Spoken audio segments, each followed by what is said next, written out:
नमस्कार, आप देख रहे हैं हर खबर। मैं हूं आपके साथ हिमानी कटारिया। बुलेटिन की शुरुआत करेंगे इस वक्त की बड़ी खबरों के साथ। मुख्यमंत्री मनोहर लाल ने दिल्ली में बीजेपी के राष्ट्रीय अध्यक्ष जेपी नड्डा से मुलाकात की। मुलाकात के बाद सीएम मनोहर लाल ने बताया कि राष्ट्रीय अध्यक्ष से यह रूटीन मुलाकात रही। उन्हें 4 राज्यों में जीत की बधाई दी, साथ ही संगठनात्मक मामलों पर भी चर्चा की।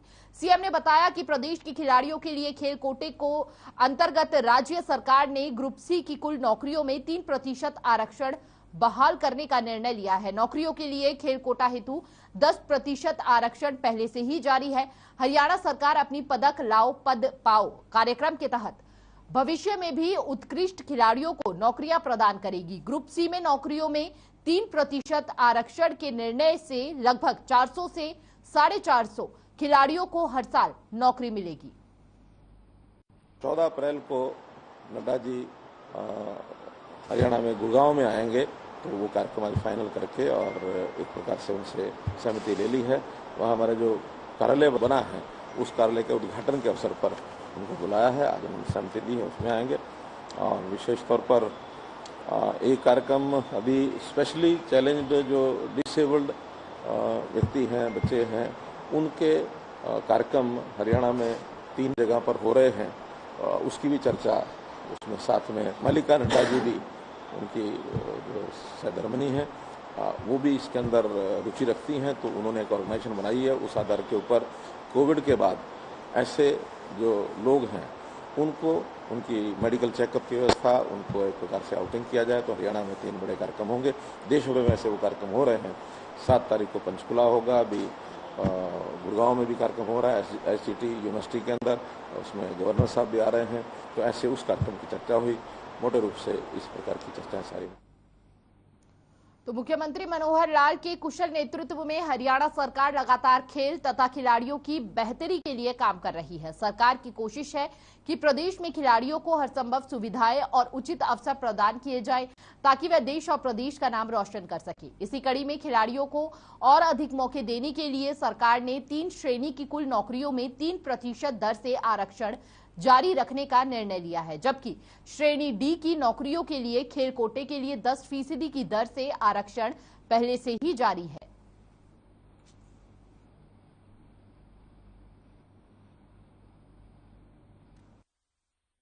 हरियाणा में पिछले दिनों में खेल कोटा, उसकी जो चर्चा थी वो आज हमने मीटिंग करके उसको सॉल्व किया है कि जो ग्रुप डी में तो 10% का जैसे खेल कोटा है वो बरकरार रहेगा ही।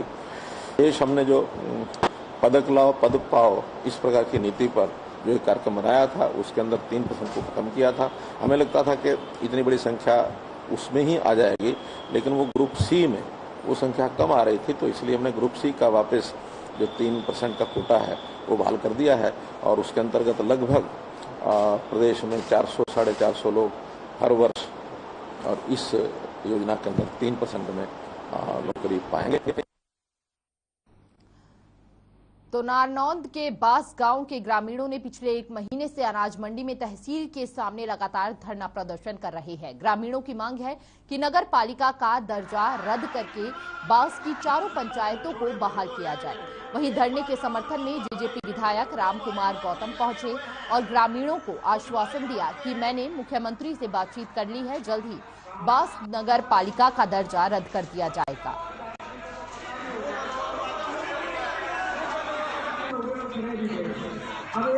मुख्यमंत्री जी से मेरी बात हुई कि जी गांव के लोग नहीं चाहते म्युनिसिपल कमेटी को, और धरना लगाए हुए हैं। सारा गांव, महिलाएं सब वहाँ धरने पे हैं अनाज मंडी में।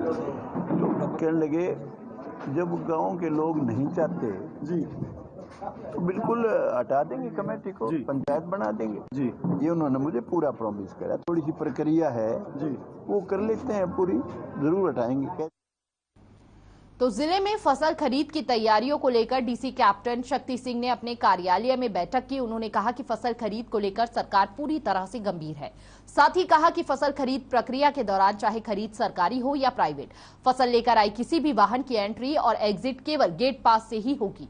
खरीद को लेकर संबंधित मंडी की प्रतिदिन रिपोर्ट भी कार्यालय में भेजनी होगी। साथ ही उप मुख्यमंत्री दुष्यंत चौटाला ने वीडियो कॉन्फ्रेंस से बैठक ली थी। उन्होंने कहा कि फसल खरीद को लेकर किसी भी स्तर पर कोई भी कोताही सहन नहीं की जाएगी। ऐसे में सभी संबंधित अधिकारियों को पूरी प्रक्रिया के दौरान सचेत रहने और सरकार के आदेशों की पालना सुनिश्चित करने के भी आदेश दिए हैं।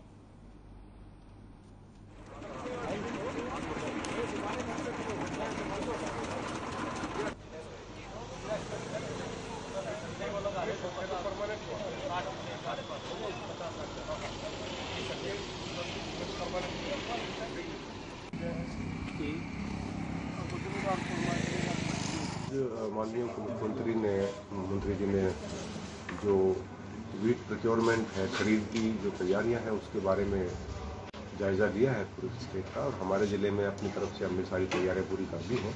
खरीद एजेंसी मुकर्रर हो गई हैं, ट्रांसपोर्ट और लोडिंग के टेंडर्स हो गए हैं, तो हमारी तरफ से तैयारी पूरी है और उम्मीद करते हैं कि इस सीजन में वीट प्रोक्योरमेंट में किसी को दिक्कत नहीं आएगी। हर एक मंडी में हेल्प डेस्क भी एस्टेब्लिश कर दिया गया है, जहाँ किसानों को अगर कोई समस्या आती है तो उसके बारे में वो आकर हेल्प ले सकेंगे। तो हरियाणा सरकार ने 134A को खत्म कर दिया है। इस पर नीसा के राष्ट्रीय अध्यक्ष कुलभूषण शर्मा ने कहा कि हमने 134A का और गरीब बच्चों का प्राइवेट स्कूलों में दाखिले को लेकर कभी विरोध नहीं किया।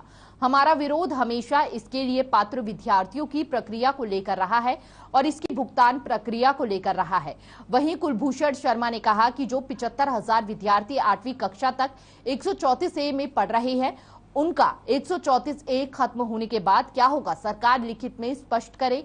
साथ ही कहा कि सरकार गैर मान्यता प्राप्त स्कूलों को 1 अप्रैल से बंद करने के पत्र जारी कर रही है और ऐसे स्कूलों पर दबाव बना रही है।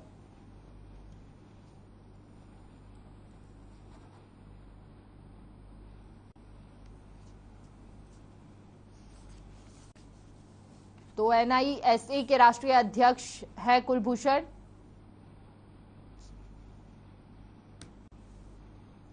एलैनाबाद के गांव शाहपुरिया में 2 गुटों में हुए विवाद के बाद एक पक्ष ने सिरसा कोर्ट में गुहार लगाई कि गांव के दबंगों ने उसे धमकी दी है कि उसके बेटे को 10वीं की परीक्षा में नहीं बैठने दिया जाएगा। इतना ही नहीं, उसके बेटे का स्कूल से भी नाम काट दिया, जिसके बाद सिरसा के SP अर्पित जैन ने परिवार को सुरक्षा मुहैया कराई है।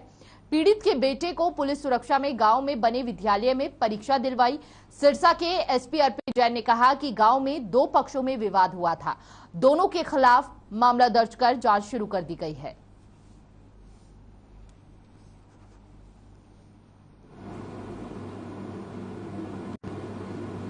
ये शाहपुरिया गांव में लड़ाई झगड़ा हुआ था, जिसमें पहले भी एक पर्चा दर्ज है और दोनों पक्षों की तरफ से इसमें पर्चा दर्ज है। और ये जो संज्ञान में आया था कि परीक्षा देने का रोकने का प्रयास है, पर ऐसा कुछ भी नहीं है। गांव में 7 लोगों की हमने एक पीस कमेटी बना दी है जो कि इंश्योर करेगी कि शांतिपूर्ण बनी रहे, जिसमें कि सभी समुदाय के लोग हैं। और जो परीक्षा ना दे पाने का अप्रहेंशन था, उसमें भी स्कूल में हमने प्रॉपर जो है सिक्योरिटी लगा रखी है। हमारी ERV, PCR और SHO स्वयं वहाँ पर। नहीं, ये कोई बात नहीं है जी। बच्चे ने प्रैक्टिकल दिए हैं, रोल नंबर लेके गया है और अब जो है वो पेपर दे रहा है आज। कोई दिक्कत नहीं है, शांतिपूर्वक। कुछ ऐसी चर्चाएं चली हैं कि और कुछ लोग उन्हें यह कहा कि पेपर नहीं दिए, आपके सामने चर्चाएं आई हो? नहीं जी, हमारे पास ऐसी कोई बात नहीं है। ये बच्चे मतलब बिल्कुल सही तरीके से अपना पेपर दे रहा है।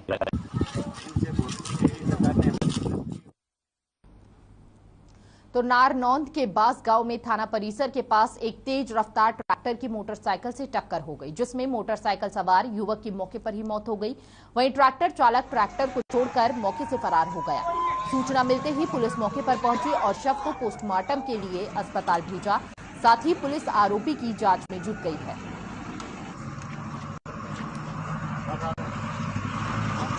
ट्रैक्टर और बाइक के बीच ये भिड़ंत हुई थी, जिसमें बाइक सवार की मौके पर ही मौत हो गई।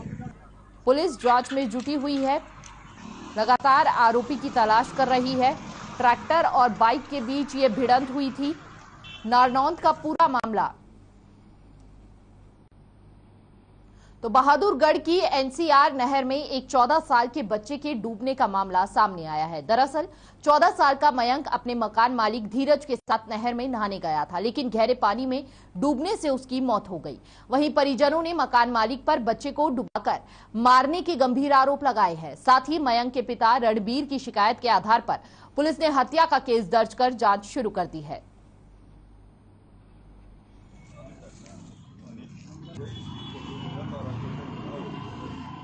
हमारे को सूचना मिली थी एनसीआर नहर में एक 12-13 साल का बच्चा डूब गया है। जिस सूचना पे हम मौके पे पहुंचे, मौके पे काफ़ी संघर्ष करने के बाद में गोताखोर बुलाकर संघर्ष करके आज उनकी डेड बॉडी निकलवाई गई है। डेड बॉडी निकलाने उपरांत उसके पिताजी रणबीर ने हमारे को शिकायत दी है कि भी हमारे बच्चे को ये पहला कुचला कर यहाँ। तो कुरुक्षेत्र के कस्बा शाहाबाद का एक गांव ऐसा है जिसका शमशान घाट मारकंडा नदी के पार है, जिससे लोगों को शवदाह संस्कार करने में परेशानी आती है। वहीं विधायक रामकरण काला ने इस मामले को विधानसभा सत्र में रख चुके हैं। कई बार नदी में ज्यादा पानी होने पर शव को 2-3 दिन तक बर्फ के सहारे रखना पड़ता है, या पानी उतरने का इंतजार करो अथवा शाहाबाद से वाहन से घूमकर शमशान घाट पहुंचना पड़ता है। इसलिए पुलिया बनाने का छोटा सा प्रोजेक्ट है, प्रयास है कि जल्द पुलिया बन जाए।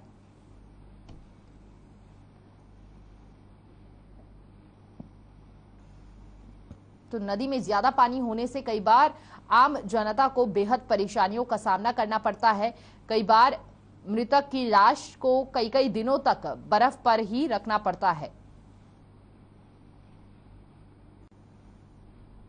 तो खबर पानीपत से है, जहां सिविल हॉस्पिटल के कर्मचारियों की लापरवाही सामने आई है। स्वास्थ्य विभाग के कर्मचारियों की लापरवाही के कारण इमरजेंसी गेट के सामने एक प्रसूता महिला ने ई रिक्शा में ही बच्चे को जन्म दिया। बताया ये जा रहा है कि हॉस्पिटल में पहुंचने के बाद 2 बार बुलाए जाने पर भी डॉक्टर और नर्सों में से कोई नहीं आया। दरअसल स्वास्थ्य विभाग रिटायरमेंट पार्टी का जश्न मनाने में मशगूल थे और इसी बीच महिला ने ई रिक्शा में ही बच्चे को जन्म दे दिया, जिसके बाद स्टाफ नर्स ने आकर उन्हें संभाला।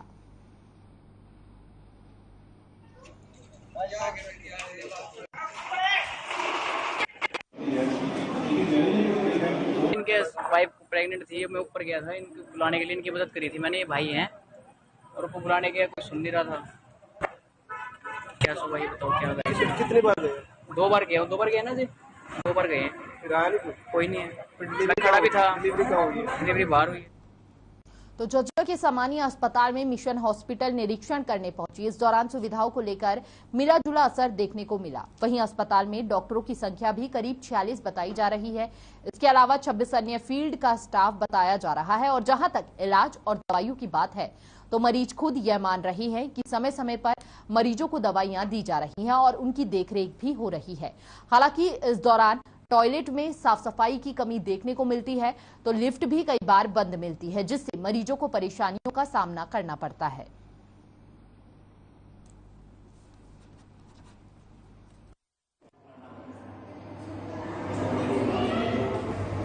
हरियाणा में हमारे झज्जर में कितना बड़ी डिजीज है, तो अलग अलग वेक्टर बोर्न डिजीज है, अलग अलग जो सर्वेलेंस जो है वो चलती है। कोविड के रिगार्डिंग भी जो है एक साइट है यहाँ पे, तो उसका वैक्सीनेशन और सैंपलिंग जो है वो जो भी सरकार द्वारा निर्धारित टारगेट है वो पूरा करके कोई प्रॉब्लम नहीं है।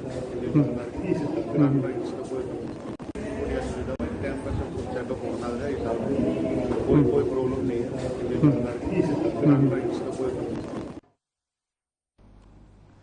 तो पलवल के हुडा चौक स्थित धर्म पब्लिक स्कूल में एक स्वागत कार्यक्रम का आयोजन किया गया, जिसमें मुख्य अतिथि के रूप में यूपी की विधानसभा छाता के विधायक और कैबिनेट मंत्री लक्ष्मी नारायण सिंह ने मुख्य अतिथि के रूप में शिरकत की, जहां बीजेपी के कार्यकर्ताओं द्वारा चांदी का मुकुट पहनाकर जोरदार स्वागत किया गया। परिणाम है कि बहुत ज्यादा मार्जिन से इस बार लक्ष्मी नारायण जी इधर आएंगे। हमारे भारतीय जनता पार्टी के साथियों ने यहाँ स्वागत का प्रोग्राम रख लिया। चूँकि हम सामाजिक रूप से हजारों वर्षों से हमारे पूर्वज और हम सब जुड़े हुए हैं आपस में, हमारा रूटी बेटी का संबंध है, इसलिए यहाँ स्वागत का प्रोग्राम रखा, मैं उसमें शामिल हुआ। तो खबर पलवल से है, जहां प्रदेश सरकार की ओर से प्री स्कूल शिक्षा और औपचारिक तरीके से शुरू किया जा रहा है, जिसके तहत पलवल जिले में 122 आंगनबाड़ी केंद्रों को प्ले स्कूलों में बदला गया है। इसी कड़ी में वीरवार को पलवल के गांव खोड़ी स्थित आंगनबाड़ी केंद्र में बनाए गए प्ले स्कूल में 3 से 6 वर्ष के बच्चों का दाखिला करने के लिए रेडीनेस मेले का आयोजन किया गया।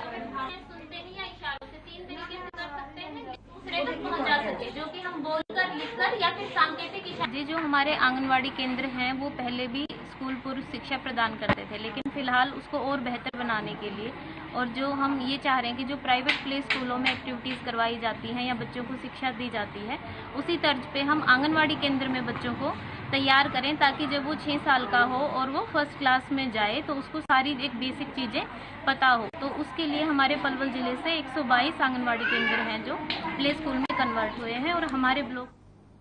तो प्रदेश में राष्ट्रव्यापी हड़ताल के दौरान सिरसा में जूतों की माला पहनाए जाने के मामले में पुलिस ने कर्मचारियों और भारतीय किसान एकता के प्रदेश अध्यक्ष लखविंदर सिंह के खिलाफ मामला दर्ज किया है, जिसके चलते किसानों और कर्मचारियों में रोष है। इसी के चलते सिरसा की जाट धर्मशाला में भारतीय किसान एकता की प्रेस वार्ता का आयोजन किया गया, जिसमें इस मामले में लखविंदर सिंह और लख के खिलाफ मामला रद्द किए जाने की मांग की है।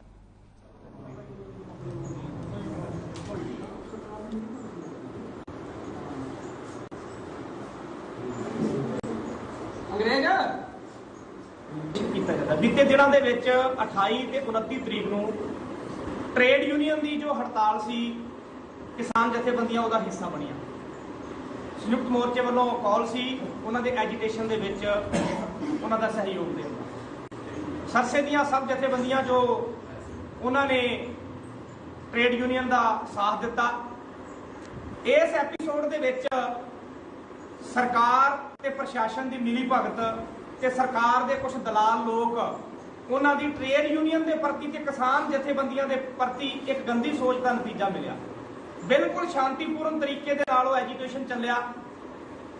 ट्रेड यूनियन ने जो कॉल दी सी और किसान जथेबंदियां ने उन्होंने सहयोग किया, पूरे हरियाणे दे विच वो अंदोलन कामयाब होया। पर दूसरे दिन एक ट्रेड यूनियन का रोडवेज का ही साथी एक बस लैके आउंदा है बाहर तो, जो बस सरसा डिपू की है और किलोमीटर स्कीम की बस है। As per rule kilometre scheme की जो बस है फर्म की, उस बस दे विच जो ड्राइवर है वो सरकारी हुंदा है, प्राइवेट हुंदा है, और जो कंडक्टर है वो सरकारी हुंदा है। और सानू ये पता लग्या भी जो बस सी ਉਹਦੇ ਵਿੱਚ जो कंडक्टर सीगा वो पता ही नहीं कौन सीगा, कोई आम प्राइवेट कोई कंडक्टर सीगा। पहली गल तो इत्थों ही पता लगता है कि वो ट्रेड यूनियन के अंदोलन नूं फेल करने के खिलाफ एक साजिश सी, किसान जथेबंदियों के खिलाफ एक साजिश सी बहुत बड़ी। तो कुरुक्षेत्र के शाहाबाद में शिक्षण संस्थान के विद्यार्थियों के सहयोग से एक विशाल धूम्रपान और नशे के विरोध में रैली निकाली गई। यह रैली लाइट सन फाउंडेशन की ओर से निकाली गई। इस रैली में शाहाबाद के एसडीएम कपिल शर्मा ने मुख्य अतिथि के तौर पर शिरकत की और रैली को हरी झंडी दिखाकर रवाना किया। रैली में शामिल युवा बैनरों पर रैली ऑन से नो टू स्मोकिंग एंड तंबाकू का संदेश लेकर बाजारों से गुजरे लोगों को धूम्रपान और नशा करने के लिए जागरूक किया। इस अवसर पर एसडीएम कपिल शर्मा ने युवाओं को सम्मानित भी किया।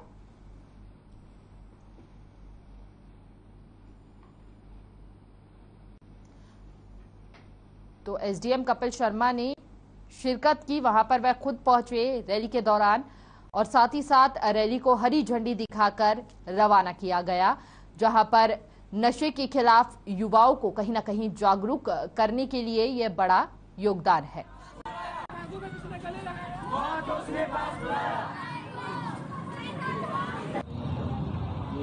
हमारे युवाओं को भी नशे से दूर जो करने के बारे में निश्चित तौर पर